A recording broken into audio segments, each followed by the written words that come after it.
Hello and welcome to EduMiles Academy. In today's session, we'll discuss some important newspaper articles from 26th of October 2022.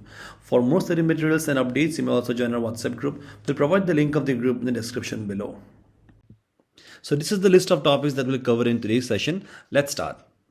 The first article is about the UN's 77th anniversary.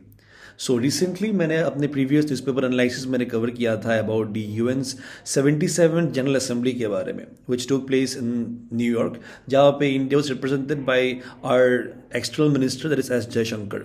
ठीक है, तो वहाँ पे ही gave a speech, a very important speech उन्होंने दिया था, and those things were already covered. Now current जो ये context that is about the United Nations Day के बारे में, because 24th of October every year is celebrated as the United Nations Day. ठीक है, तो news है कि recently the world has celebrated the 77th anniversary of the United Nations on 24th of October 2022. ठीक है, so will learn about the UN के बारे में, उसके बॉडीज के बारे में हम आज बात करेंगे. So this can be important from our police point of view, this date is important mains perspective से, it can be important from GSP board, important international institutions point of view, and also this has been taken from the Hindustan Times. So here, as you can see in the picture, it is the United Nations Day, which is celebrated on October 24th. And this 2022 जो year है, it is marking the 77th year of its formation. Okay.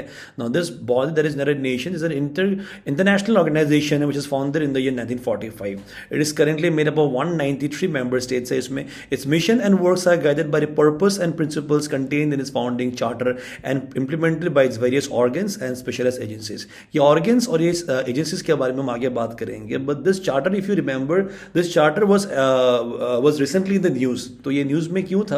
Because आपको याद होगा ये जो general assembly था, 77 general assembly, जहाँ पे S Jaishankar was speaking on behalf of India, तो यहाँ पे ही रोज एन इशू. उन्होंने बताया था कि ऑफन इंडिया इज आस्क्ड कि इंडिया किसके साइड में है, इंडिया रशिया के साइड में है या इंडिया यूक्रेन के साइड में. तो उन्होंने कहा था like very in a very diplomatic way, उन्होंने कहा था India is on the side who follows the charter of the UN. ठीक है, तो इसीलिए ये इंडिया के केस में भी ये न्यूज में था, द चार्टर. तो बेसिकली जो चार्टर है, that is the charter of the United Nation. It is the founding document of the United Nation. ठीक है, the founding document, that is the United Nation है, it is based on the principles of this of the charter only.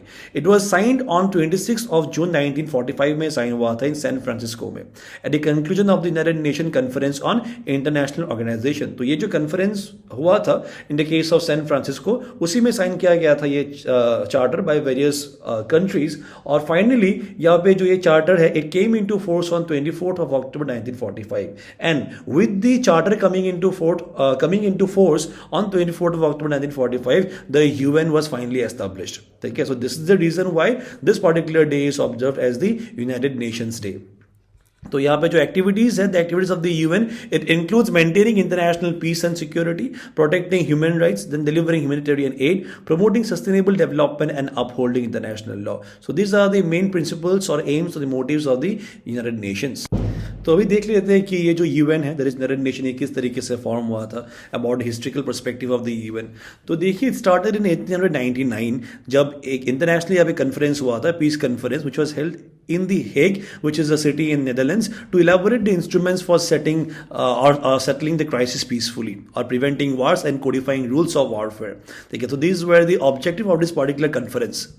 Now, this particular conference has adopted the Convention for Pacific Settlement of International Disputes, and it established the Permanent Court of Arbitration. Okay, अब ये जो Permanent Court of Arbitration है, it began its work in 1902, and this basically is the forerunner of the UN. अभी जो currently जो ये ICJ है, जिसे हम कहते हैं इंटरनेशनल कोर्ट ऑफ जस्टिस, सो इसी का फोर रनर है. ठीक है, सो करेंटली आपको मिलेगा a very important organisation of the UN, that is International Court of Justice. ठीक है, the forerunner of the United Nation was the League of Nation. तो ये जो आईसीजे है, आईसीजे का फोररनर था this PCA, which was established in 1902. और ये जो यूनाइटेड नेशन है, तो यूनाइटेड नेशन का फोररनर कौन सा है? It is the League of Nation. तो League of Nation was mostly form during after the world War one.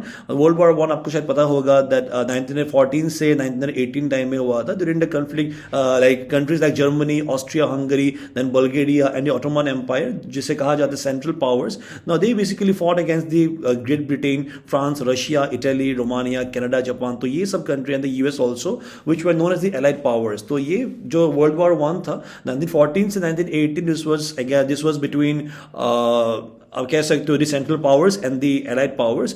तो इसी के बाद में, ठीक है, so that another war is prevented. This is the reason why the League of Nations was established. ठीक है, तो ये एस्टैब्लिश किया गया था in 1919 under the Treaty of Versailles to promote international cooperation and to achieve peace and security. ठीक है, but after the, आप कह सकते हो कि when again there was a world war 2. ठीक है, जब वर्ल्ड वॉर 2 हो गया 1939 के टाइम में, तो उस पीरियड में क्या हो गया, it was like it came to light that the League of Nations was a complete failure because it could not prevent another war. So this is the reason why ये जो League of Nation है it stop functioning और इसी को replace करके यहाँ पे form किया गया था यूनाइटेड नेशंस. तो ये जो यूनाइटेड नेशन था, this is basically done through the conference. तो इसे कहा जाता है United Nation conference on international organisation. Now this took place in the year 1945. Now this was held in San Francisco and USA, which was attended by representative of 50 countries and signed the United Nations Charter. तो initially जो members थे वो कम थे, but बाद में जाके, as I told you, currently जो strength है जो member, it is 193 members. And they finally signed the United Nations Charter. And you know that the charter, this United Nations Charter, is the founding document of the UN. The UN Charter is of 1945, is the foundational treaty of the United Nations as an intergovernmental organization. This is how the United Nations it came into being. So at times you'll find some questions about the components, or you can say about the organs of the United Nations. So देखिए यहाँ पे 6 primary organs है of the United Nations which were established in the same year 1945. तो यहाँ पे जो components है, this organs, these are very important. There is the General Assembly, then the Security Council, then the ECOSOC, that is the Economic and the Social Council, then the Trusteeship Council, then the ICC and the UN Secretary. तो ये तो हो गया principal organs के बारे में. There are some funds and programs as well. For example, the UNICEF, then UNDP, UNEP, UN Habitat, WFP. So this you should have, you must have heard about this names about the funds and programs. These are also important. और मैंने यहाँ पे specialized agencies के बारे में बता दिया है, which actually works under the UN only. For example, the IMF, the International Monetary Fund, the World Bank, the Food and Agriculture Organization, then WHO, which is based on the health, which works for the international health. Then the आप यहाँ पे देख सकते हैं about the International Maritime Organization. तो ये सारा जो नाम है, these names are not very important, but then again funds and programs and components are really very important because often questions are asked from this area. Now let's look at the contributions. तो अभी देखिए UN के बारे में कुछ यहाँ पे कहा जाता है कि it has done a lot, and कभी ऐसा भी कहा जाता है it is also criticized that UN has a number of failures as well. तो चलिए बात करते हैं पहले contributions के बारे में. तो contributions में यहाँ पे कहा गया increment in the UN membership. मैंने बताया था कि initially यहाँ पे 50 members थे, but after decolonization और especially आज के टाइम में अगर आप देखोगे in today's world there are 193 members. तो you can see how the number of members are increasing in the UN, right? And उसके बाद decolonization. It was the UN which played the lead role in the 1960 decolonization and helped around 80 colonies in gaining their freedom. ठीक है, तो UN has basically helped in the colonization which has been initiated or done by the European countries. Then involvement with civil society. The UN is no more an organization of nations only. यहाँ पे बस nation ही नहीं है, यहाँ पे UN bodies भी बहुत सारा है which have begun engaging with the people within the nations, experts, intellectuals and media with time. जैसे कि bodies like आप कह सकते हो the bodies like the UNESCO. ठीक है, तो इस ये सारे जो bodies है now they are not just an organization of the countries. ठीक है, यहाँ पे बहुत सारा designations होगा, offices होगा which are working towards the betterment of the world as a whole. And then about the better sustenance. आपको पता होगा कि मैंने बताया था about the League of Nations के बारे में 1919 में फॉर्म हुआ था, जो कि after the World War II तो इसका काम it stopped functioning because of its failure, right? League of Nations. लेकिन आप देख सकते हैं कि जो बॉडी 1945 में फॉर्म हुआ था it is still continuing to 2022. तो 77 years have been already completed. So the UN has successfully sustained itself till now as compared to the League of Nations, which is an achievement for the UN basically. और peacekeeping के केस में the UN has successfully prevented the World War III. अब देखिए ऐसा नहीं है कि World War II के बाद वार नहीं हुआ है. Obviously बहुत सारा वार have taken place, जैसे कि कोल्ड वार हो गया, and currently अभी जो conflict चल रहा है, and also the Russian annexation of the Crimea. तो UN has not been able to contain such wars, but then again आप यहाँ पे कह सकते हो जो वर्ल्ड वॉर था ना, जो वर्ल्ड वॉर के केस में अगर हम बात करते हैं तो world war actually took place before the formation of the UN only, because UN का फॉर्मेशन के बाद there has been no cases of world war. लेकिन yes, battles and wars have taken place among the countries but not as a world war. So अब देखते हैं कि ये जो यूएन से किस ग्राउंड पर क्रिटिसाइज किया जाता है। तो पहला यहाँ पे सेटबैक बताया गया है about the arms races and cold war. तो कोल्ड वॉर मैंने बताया था आपको between the eastern axis and the western axis, ठीक है, which is headed by basically Russia और यूएस के केस में, ठीक है, टू स्प्रेड देयर इन्फ्लुएंस। तो it's a kind of proxy war. So although the world war 3 has been successfully prevented till date, ये जो वर्ल्ड वॉर 3 है आज तक ये नहीं हुआ है, लेकिन आप कह सकते हो कि violence, arm races, nuclear races, आपको पता होगा कि how the countries are engage और are involved in developing their own nuclear weapons, ठीक है, so that they can pose a threat to the neighbours of the different nations across the world, ठीक है। And also cold war still occurred among the nations. Then power suppressing principles, the world body जो है still continues to C a tussle between principle and power, ठीक है, while the hopes of a peaceful and just world are represented by the UN, the most powerful states are privileged by granting them commanding heights over international politics via the undemocratic instrument of veto power। अब देखिए मैंने आपको यहाँ पे बहुत सारे instances में या एनालिसिस में मैंने बताया है about how the permanent members of the UNSC, that is the UN Security Council, किस तरीके से वो अपना veto power फंक्शन करके ये जो efficiency of the UNSC उसे कम कर देता है। फॉर एग्जाम्पल यहाँ पे आप देखोगे कि इन द केस ऑफ चाइना ने मतलब जो वीटो पावर यूज करता है अगेंस्ट इंडिया और इंडिया को यहाँ पे प्रिवेंट करता है फ्रॉम नेमिंग सर्टेन, आप कह सकते हो कि इंटरनेशनल टेररिस्ट आउटफिट और सम टेररिस्ट नेम्स, ठीक है। तो चाइना बेसिकली प्रिवेंट करता है by exercising its own veto power. And Russia also ये हैव सीन कि किस तरीके से रशिया ने भी अपने अगेंस्ट में ये जो वॉर है जहाँ पे इन्होंने आप कह सकते हो कि एक्वायर किया है द 4 टेरिटरीज, तो इसके अगेंस्ट में भी रशिया ने खुद ही वीटो पावर यूज किया है, ठीक है। So this is basically leading to the inefficiency of the UN Security Council in specific or in particular, and also the United Nation in general, ठीक है। and also not a multipolar organization, the UN देखिए ऐसा बहुत सारे cases है when it has been unable to present itself as a multipolar and multilateral organization at the time of formation।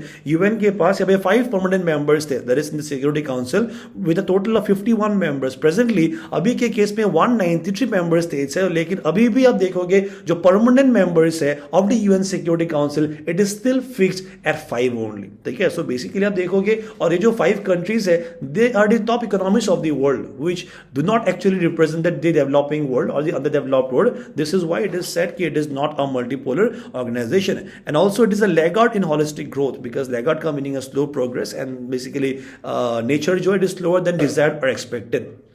The organization had not been able to cope up with the increasing globalization. The UN has been a laggard in overall development. तो development के केस में काफी slow progress यहाँ पे दिखाई देता है, and no institutional arrangement is there to deal in particular with the pandemics or new technologies such as AI। तो pandemic के केस में भी we have seen कि the countries have done their part, the countries on individual level have done their part by introducing vaccines वगैरह, लेकिन UN as an international organization has not been able to to prove its worth in containing the virus or in containing or in dealing with the pandemic, ठीक है। तो इसी topic के basis पर there are 2 prelims practice question, kindly answer in the comment section। The next article is about the Great Indian Bastard.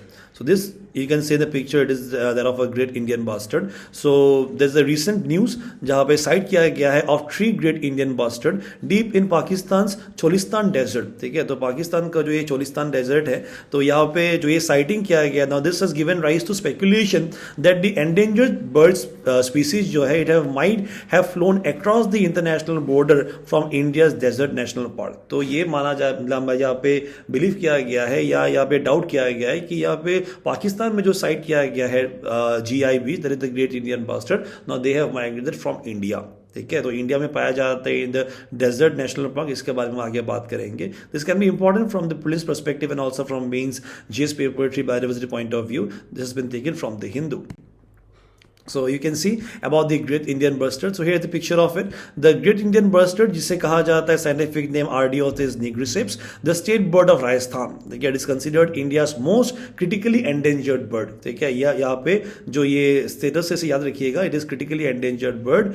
It is considered the flagship grassland species. So this you can see it can be found in the grassland में पाया जाता है, representing the health of the grassland economy.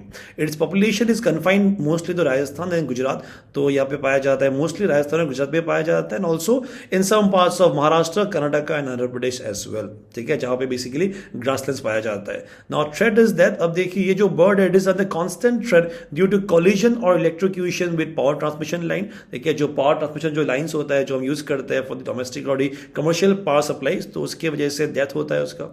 Then hunting is still like prevalent in the regions of Pakistan, which is quite detrimental to the existence of this particular species, and also its habitat loss because of human interference and alteration as a result of widespread agricultural expansion, etc. So these are the current threat that the great Indian bustard is facing. तो बात करते हैं about the current status और protection status of the GIB, that is the great Indian bustard.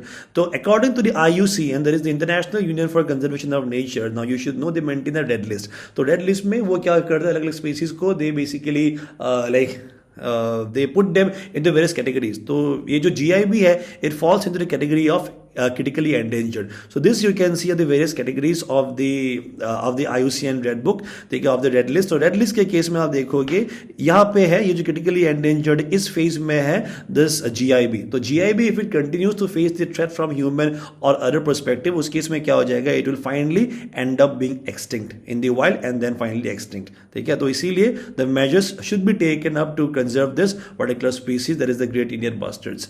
And according to the Convention on International Trade in endangered species, जिसे CITES कहा जाता है of wild fauna and flora, इसके according में यह पाया जाता है अपेंडिक्स 1 में. And according to the CMS, that is convention on migratory species, में पाया जाता है appendix 1 again, and wildlife protection act of 1972 which is of Indian government. तो ये इस केस में यह पाया जाता है शेड्यूल 1 में पाया जाता है, ठीक है.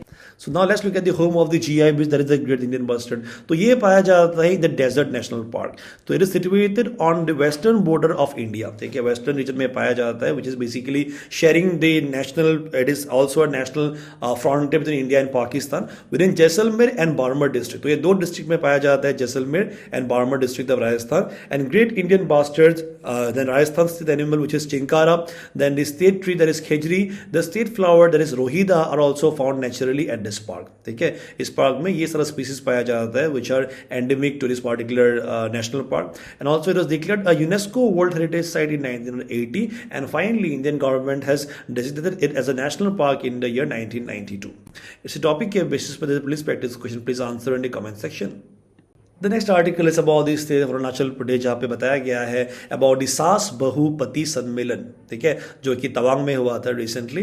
तो the news says that a सास बहु पति सम्मेलन कम नाई पहल kits distribution ceremony was organised by the Tawang district health society NHM at the KDS district hospital on Tuesday. This can be important from GS paper to government policies and interventions, and also it has been taken from the Arunachal Times. अब ये जो सास बहु पति सम्मेलन है या ये जो नाई पहल किड्स है, तो these are basically done in order to help or create awareness regarding what, regarding the family planning, ठीक है, regarding to contain the population, to motivate people to have a small family so that they can have a decent and a happy life, you can say, ठीक है. So this is basically based on family planning. चलिए बात करते हैं इसके बारे में. अब ये जो सास बहु पति सम्मेलन कम नाई पहल किड्स डिस्ट्रीब्यूशन सेरेमनी है, now this was organized by the Tawang District Health Society at the KDS District Hospital on Tuesday. So speaking on the occasion, DC in charge of Tawang, that is Rinchin Leta, has said that the Nai Pehal kits are distributed not only for family planning but proper gapping between the children ensures good health and better recovery period for a mother, ठीक है. तो ये जो आप कह सकते हो कि ये जो नाई पहल किट है, so there's a gift kit the government wants to provide the newlyweds with, ठीक है.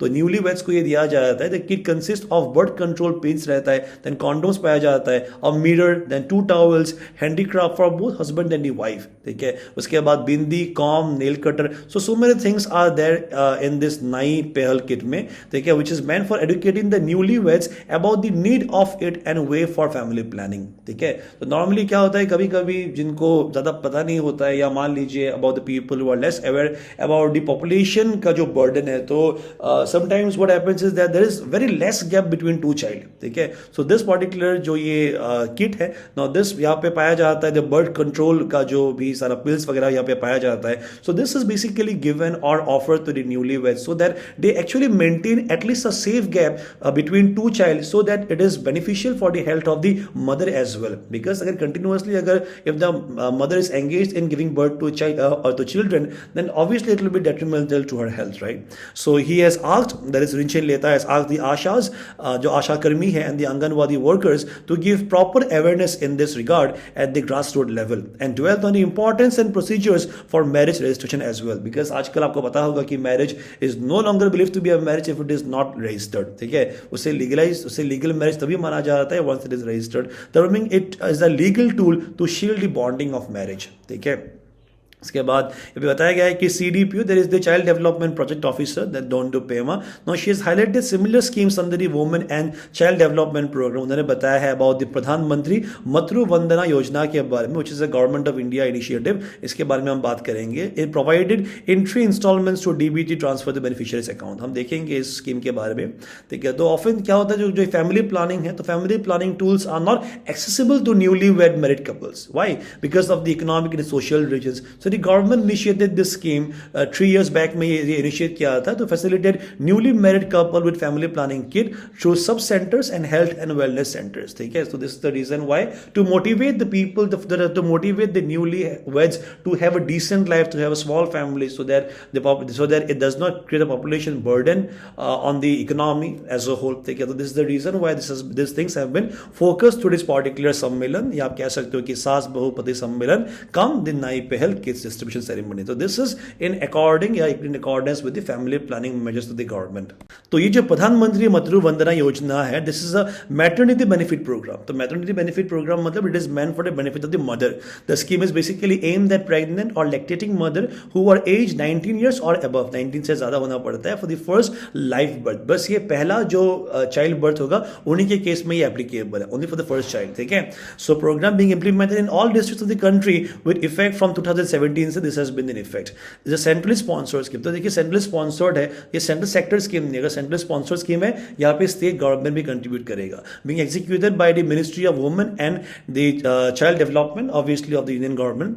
The direct benefit transfer scheme है, दैट इज DBT स्कीम है. तो DBT स्कीम में क्या होता है, जो पैसा है वो किसी मतलब ये कोई मीडियम से नहीं आएगा, या मान लीजिए कोई कहीं से आपको जाके ये कलेक्ट नहीं करने. द पैसा will be directly credited into the bank account of the mother. ठीक है, the cash benefits are provided to the pregnant woman in their bank account directly to meet the enhanced nutritional needs and partially compensate for wage loss. Because during maternity, the women or the mothers who live their life from hand to mouth or who are daily wage earners, so basically they are deprived of their wages. तो इसी case में उनको help करने के लिए दिया जाता है. So all the pregnant women and the lactating mothers, excluding those who are on the regular employment, उनको छोड़ के मतलब मान लीजिए जो रेगुलरली एम्प्लॉयड है with central government, the state government और PSU, तो इनको नहीं मिलेगा. बाकी सबको यहाँ पे ये स्कीम के दौरान उनको दिया जाता है कुछ monetary benefits. All the eligible pregnant women and lactating mothers who have their pregnancy on और after 1st January 2017 for the first child in the family. So as I told you, this is limited for the first child only. The next article is about the MOU, that is the memorandum of understanding which has been aimed to establish PM SHRI Schools in Arunachal Pradesh. इसके बारे में हम बात करेंगे इस MOU के बारे में. अब देखिए the news says the department of school education and literacy which is under the ministry of education of the government of India and the school education department of the government of Arunachal Pradesh. Now these two agencies or the departments have signed an MOU, ठीक है, on Tuesday to establish the PM SHRI School. हम PM SHRI School के बारे में आगे भी बात किए थे, but we will discuss about it, the PM SHRI Schools, by strengthening the existing school from the schools managed by the state or local bodies. तो state के अंदर जो भी सारा स्कूल है उसी को अपग्रेड करने के लिए यहाँ पे स्टेप लिया गया है PM SHRI के according. So this can be important from prelims and also from mains GS paper dedication point of view. This has been taken from the Arunachal Times. तो बात करते हैं about this PM SHRI School. तो PM SHRI School जो है, you should know it stands for प्रधानमंत्री School for Rising India. ठीक है, SHRI stands for Schools for Rising India. It is a central sponsored scheme. तो sponsored है, वापस से वही बात है कि यहाँ पे जो कंट्रीब्यूशन है सेंट्रल गवर्नमेंट करेगा, प्लस यहाँ पे स्टेट गवर्नमेंट को भी कंट्रीब्यूट करना पड़ता है for the upgradation and development of around 14,500 school across the country. तो अरुणाचल में भी इसे इंप्लीमेंट करने के लिए MOU साइन किया गया है. The school will be selected from among the schools run by central government, state government, the union territory, and also the local bodies. So Arunachal के case में the schools which are under the local bodies or the state government, now they would be upgraded. ठीक है, the selected schools will be equipped with advanced infrastructure. तो क्या क्या रहेगा इसमें? Smart classroom रहेगा, then libraries and sport facilities and equipments भी पाया जाएगा. तो ये जो schools है 4,500 schools will be transformed into model schools which will showcase all the components of the NEP 2020. तो NEP you must have heard about the NEP 2020. there is the इसे new education policy भी कहा जाता है. तो new education policy में जो भी सारे कंपोनेंट्स है या जो भी सारा प्रोविजंस है regarding the schools, now this all will be implemented in the PM Shri school. The selected school will act as a model school जैसे काम करेगा, which will be an inspiration to other schools in their vicinity. तो आसपास में जितने भी सारे schools है, now they will also be able to learn from this particular PM Shri school.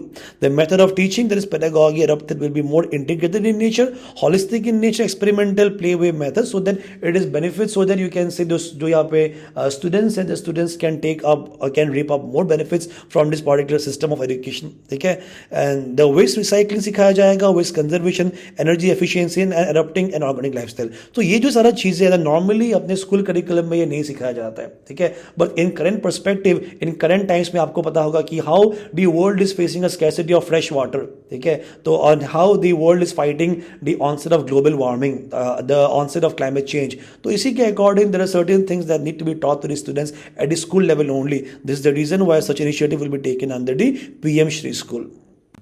तो ये सारा क्वेश्चन हमने लास्ट क्लास में आपको पूछा था. Let's look at the answers. तो ये जो चिप्स इनिशिएटिव है, तो that is the creating helpful initiative to produce semiconductor. Now this is an initiative of the USA and this has been done to counter the influence of China in the semiconductor industry, right. और ये जो recent जो अभी बारिश है जो अरुणाचल में भी हो रहा है, it is basically under the influence of the cyclone Sitrang. अभी जो साइक्लोन सितरांग है, this is based on the Bay of Bengal. This is the reason why it is having an impact on the eastern coast of India, including places like Odisha, then Bengal, and also the northeast region. So for now, that was all from our side for this session. Thank you so much for joining, and we'll meet the next one. Bye bye and take care.